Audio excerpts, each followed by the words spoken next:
વડોદરામાં નીમ coated urea કૌભાંડનો પર્દાફાશ થયો છે। શેરાપુરાની ખાનગી કંપનીમાં દરોડા પાડવાની કામગીરી કરવામાં આવી।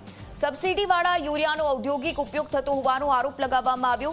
તપાસ દરમિયાન 10 મેટ્રિક ટન યુરિયાનો જથ્થો ઝડપાયો છે। કંપનીએ જથ્થો ટેકનિકલ ગ્રેડ યુરિયા હોવાનું પણ જણાવ્યું। તપાસમાં જથ્થો નીમ કોટેડ યુરિયા હોવાનો ખુલાસો પણ થયો છે। ખાનગી કંપનીના જવાબદારો સામે પોલીસ કાર્યવાહી શરૂ કરી દેવામાં આવી।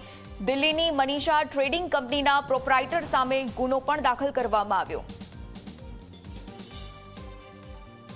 ગ્રીન ફ્લાય કંપની ખાતે ચેકિંગ અને રેડની કાર્યવાહી કરવામાં આવેલ, જેમાં તેઓ દ્વારા શંકાસ્પદ યુરિયા ખાતરના નમૂનાઓ લેવામાં આવેલ અને પરીક્ષણ અર્થે મોકલી આપવામાં આવેલ, જેનો પરીક્ષણ અહેવાલ આવતા આ યુરિયા ખાતર સરકારશ્રી દ્વારા ઔદ્યોગિક હેતુઓ માટે પ્રતિબંધિત નીમ કોટેડ યુરિયા હોવાનું જણાઈ આવેલ।